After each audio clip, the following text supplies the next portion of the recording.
These days I had gone to Maruti and I had seen a lot of Maruti Suzuki cars nowadays, and like Swift Desire and all those models that are very trending. And something about this company is that if Maruti makes 100 rupees, example I'm saying 100 rupees profit, then 4 rupees goes to Suzuki. The Suzuki is the parent, like Suzuki is the father and Maruti is the son. Something like that, you can understand.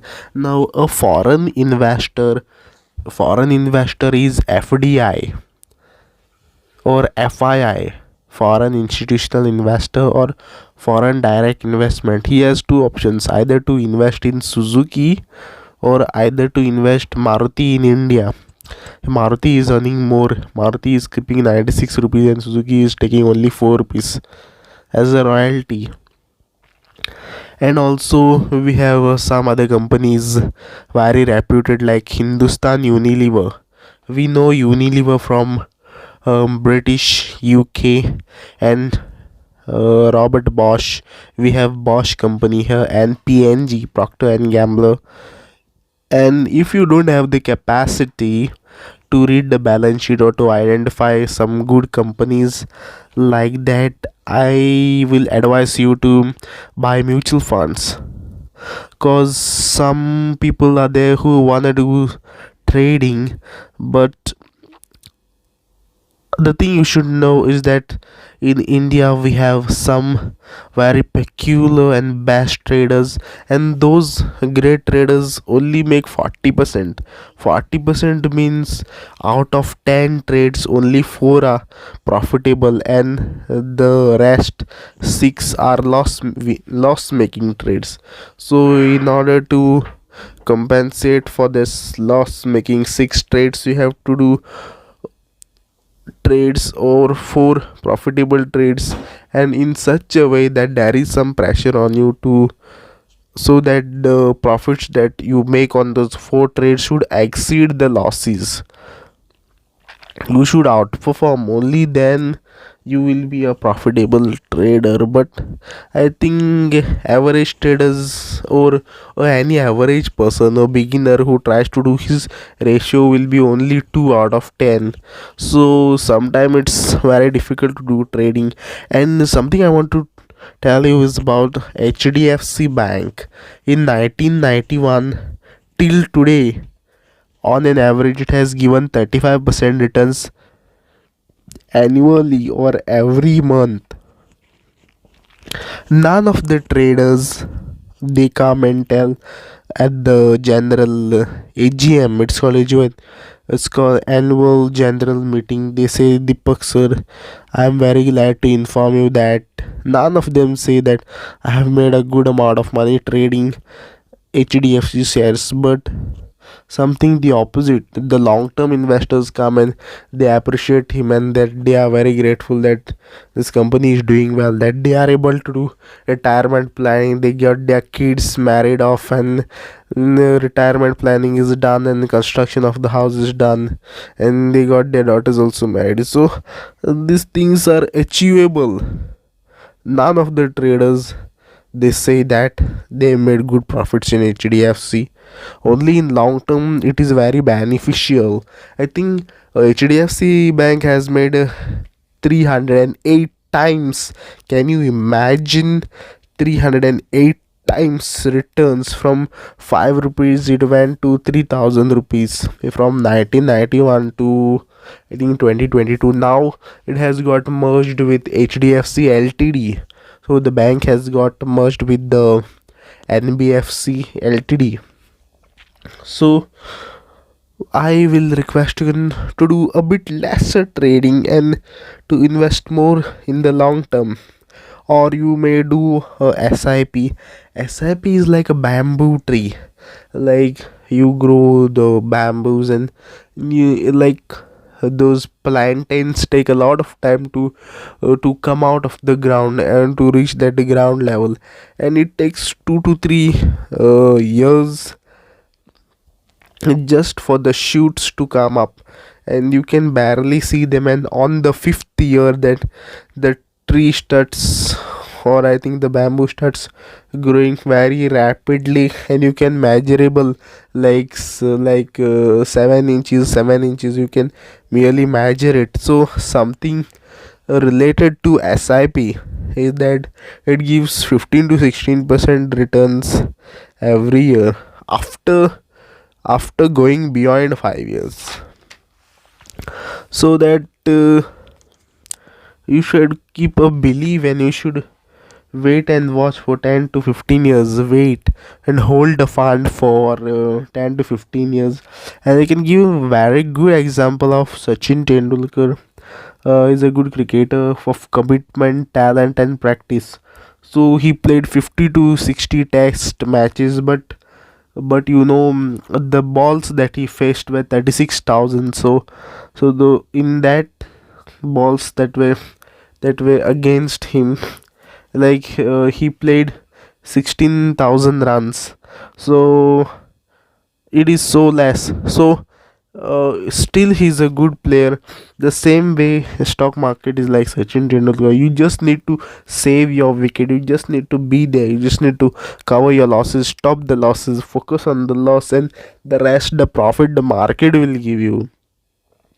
So if I recollect, like 39 days will be like the stock market will give 6% return, and 90 days 4% return. Then the some other 53 days, like if you wait, you will get some compounded annual returns. Those 50 days you don't get anything, market is like sideways and all. So like that I cannot time the market. The timing the market is not possible. And if you watch TV, then they do recommend the stocks, but have you wondered why those people are working on TVs? They are getting TRP. If they were so smart, then why are they not investing themselves? Why are they selling advice? That you also know that I will prefer to go for a job and do part-time investing. So now you say that I am a technical analyst, yes, but the thing is that there is support and resistance, and most of the technical analysis fail. Indicators do fail. For example, today the share is 100 rupees. If it becomes 101, I will say that the target will be 105. It is going upwards, and from 100 it goes down to 99, and I will say it will go 98 and below. So none of the one, or nobody takes a oath to make you wealthy. There was only one Mother Teresa, and now she is not there. See, if stock market experts were so experts, then why are they selling stock recommendations? Why they don't invest themselves?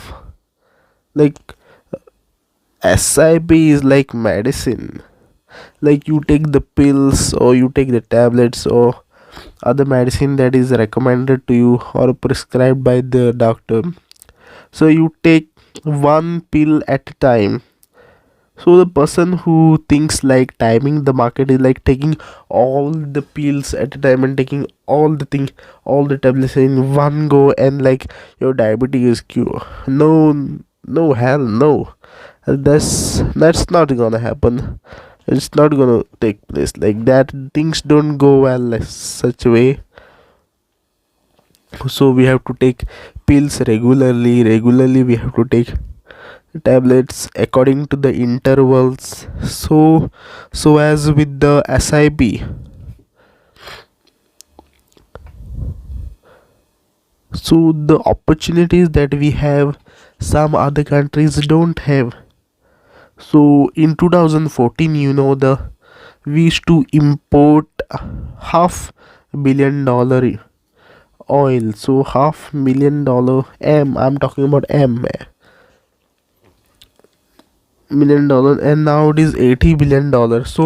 So there is a possibility to be debt free if we increase our forex reserves and we do some adjustments.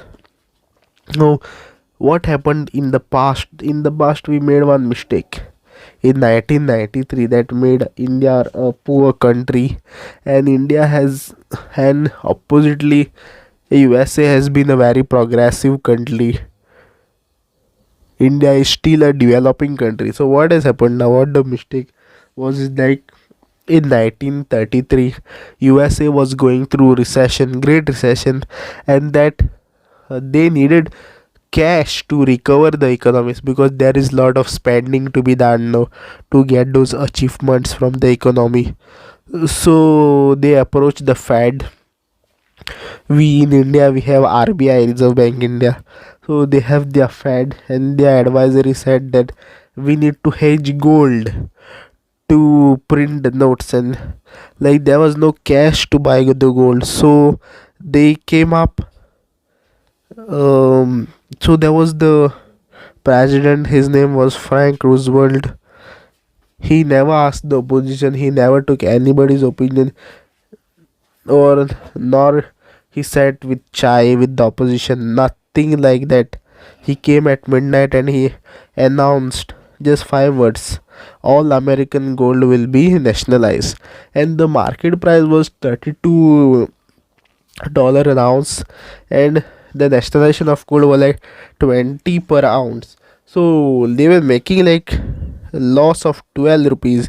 Still with patriotism, or because there was a penalty imposed of 10,000 against the defaulters, or against the people who are unwillingly to give the gold. Also there was like 1.5 year jail. So with patriotism, or like bear or fear, they give whatever gold they have, and they printed the dollars, and the economy was recovered. Same situation happened in India 1962. We had Indo-China war, and in Lagan movie we saw that there was no like shoes also to, and proper arms and ammunition to deal with the war, and we need to borrow a lot. So we had one of our prime minister Gujarati, Gujubai Moraji Desai, and in 1968 he came with the Gold Control Act. Gold Control Act is like he never nationalized any gold. Oh my god, he just knelt and he requested, like, if you have 40 grams of gold, don't buy more. Our money should not go out of the economy. So if you have more gold, don't buy more. So our Indians are always opposite. In India we don't like any stupidity.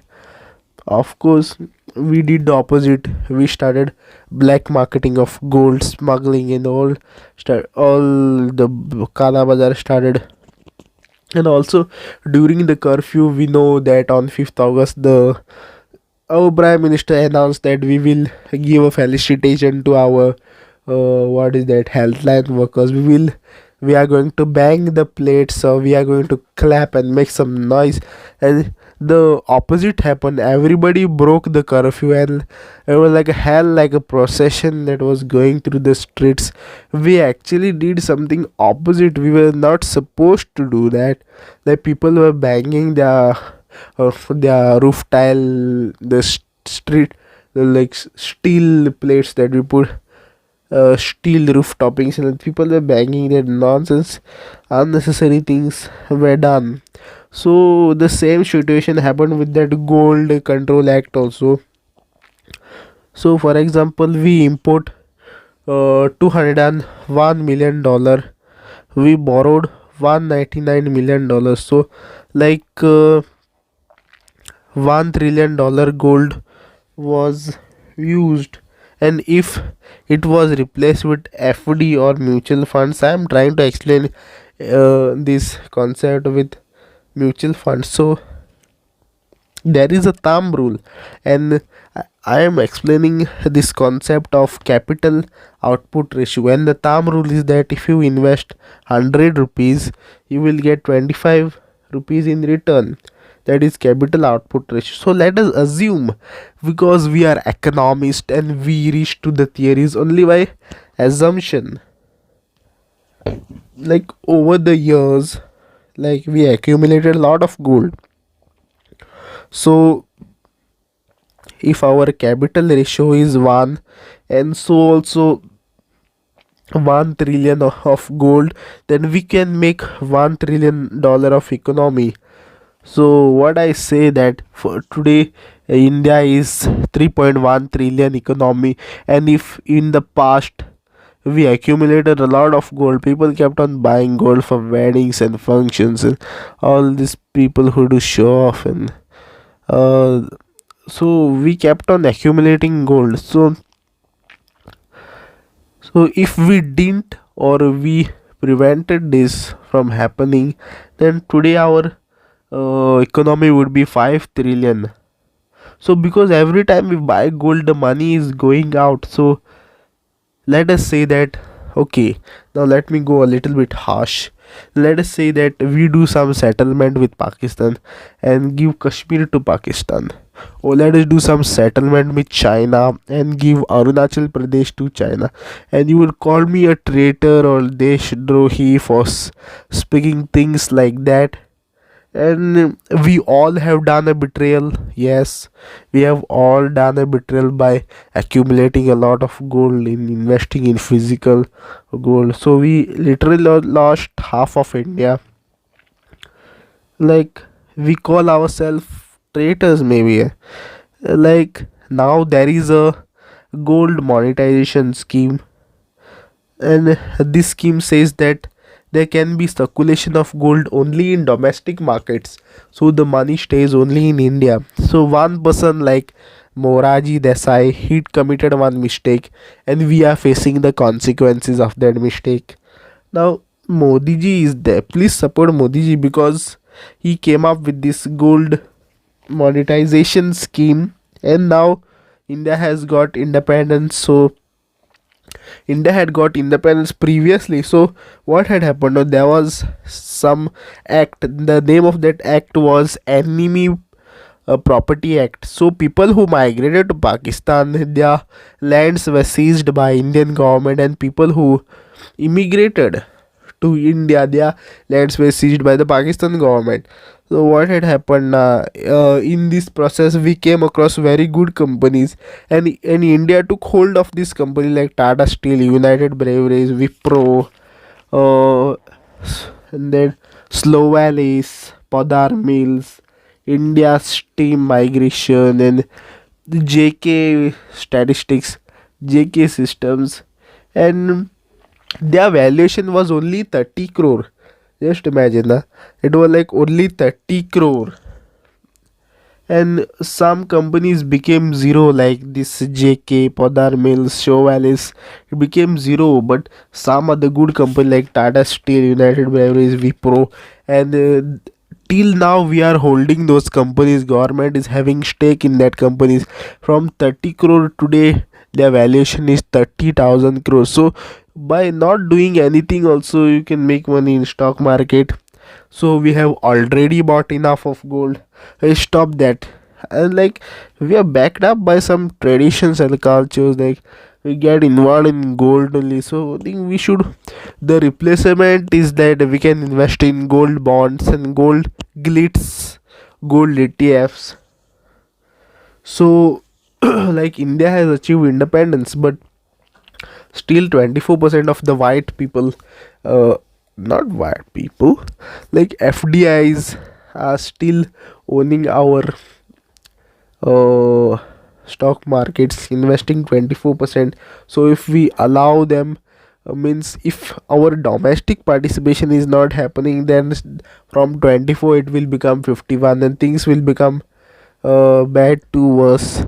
So I think even we should have a stake of it, and we should invest in large quantity and with great enthusiasm, and also it will be beneficial for both.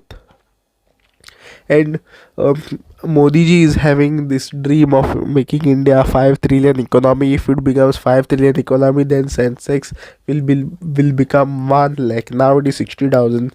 It will become 1 lakh, almost double.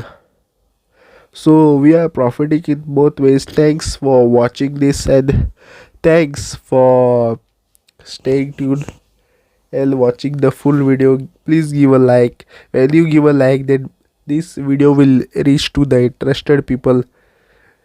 Click the like button and share and subscribe, and stay tuned for the new video.